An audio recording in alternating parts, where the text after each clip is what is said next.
Hey everyone, this is David. Welcome back behind the velvet rope. Let's just get right into it today because we are joined by the one, the only Sarah Frasia. You are so iconic. I love that opening so much. It's the best, the David Yontef opening. David Yontef, before we get into, we have Mhm. a ton to catch up on. Are you okay? I mean, one of your idols, Shannon Doherty, passed away this week.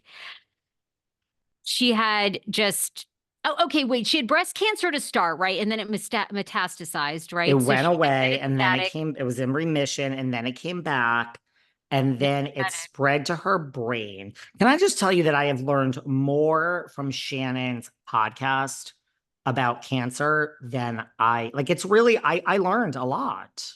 Well, lucky you. You've never had, my father died of stomach and esophageal cancer. I know, yeah, same. I have people in my family that have died from it, but I never really understood what it's stage for. I didn't realize there were different protocols and the goal was to get on a protocol. Some people go through the protocol fast, some people go through it slow because everyone's body is different. And the goal is to have that protocol be as slow as possible because then when you're done with it and it doesn't work, which it won't because you're stage 4, then you go to the next one. And the whole goal is to go through the protocols slow enough so that by the time the one you're doing doesn't work, there's a new one that works. And she was able to do that. But the thing that freaked me out the most is she was, I mean, I was also going to see her all year because she's had a lot of conventions coming up. She was, but I'm telling you, I called this. She canceled 3 conventions. She canceled a convention in June and it was Oh, canceled like a day before. And I said to my friend, this is a bad sign. And he's like, maybe. Then 2 weeks later, she canceled another convention, almost at the last minute. You make a lot of money at these conventions. And then when the third one was canceled, I was like, but the weird part was she was doing her podcast and sounded good. She just started a new podcast with Holly Marie Combs and Brian Krause and Drew Faller. They were going to rewatch Charmed. So that was the weird thing. And she did do a podcast like 4 weeks ago before saying, I'm going on a new protocol and I'm starting radiation again. And here are the negatives and here are the pots. So she said, if there's one week I can't be here, it means I'm too sick. I don't know. I saw signs. But having said that, she was talking as lively as you and I are talking. So it was just, I think when you have stage 4, you are fine until you're not. And when you're not, it's over. I don't think there's really a lead up to it.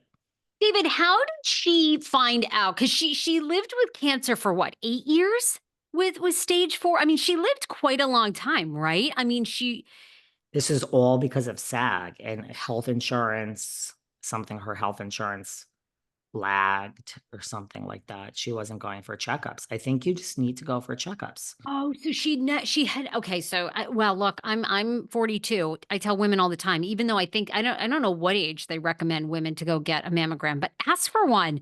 Never too early to start. See if your insurance company will cover it. If anyone, even a distant relative in your family, has had, it might not even necessarily be breast cancer, but a form of cancer that can be hereditary. Do it. Do it. I read that news when I was on vacation and I thought of you. People DM me. They said, I hope David's okay. Check in I on David. got No, 20,000 DMs. 20,000.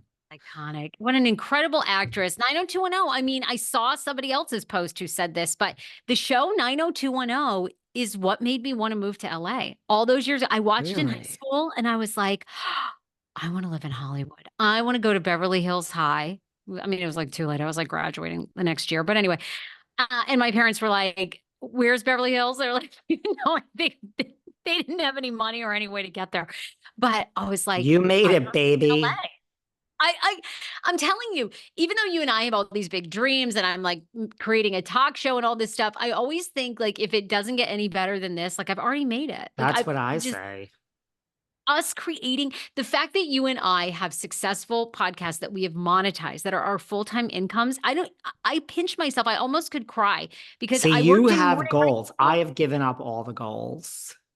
I mean, no, let me go back. My goal is look, more is always more in terms of business. Like I am available for hire. Sure.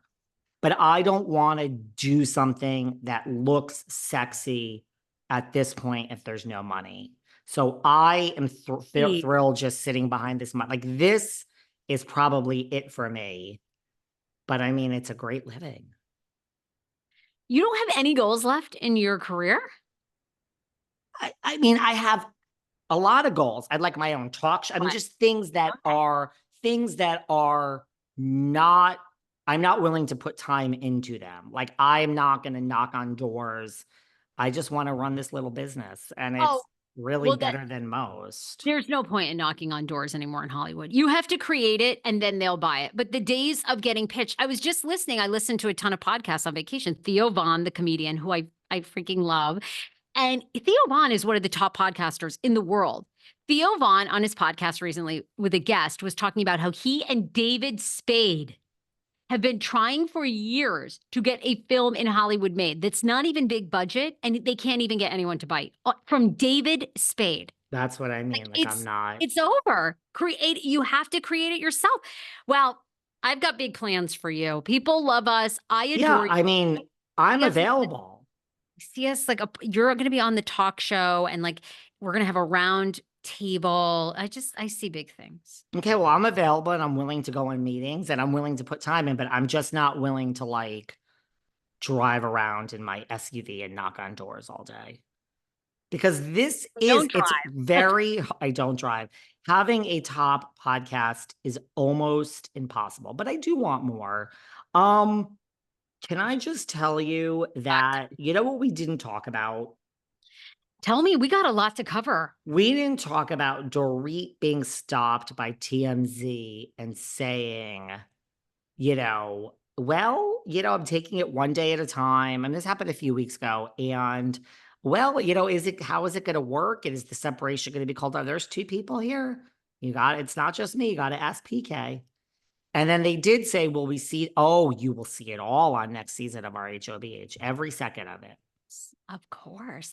Well, isn't it fascinating? Because we actually have some big RHOBH updates, including, it has been a year. Can you believe this? It has been a year since Kyle and Mo officially separated.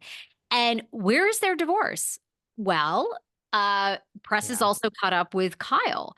And some insiders have leaked some information, allegedly, that, Kyle and Mo are in no rush. Seems like kind of like PK and Dorit to file for divorce. And in fact, in a recent story, apparently Kyle and Mo are still like even sort of thinking about working it out. So where do you think, do you think there is a chance after we have spent the past year, the lesbian rumors, the Morgan Wade, the Kesha, the Mo alleged cheating, the Mo with his Dancing with the Stars partner. Do you think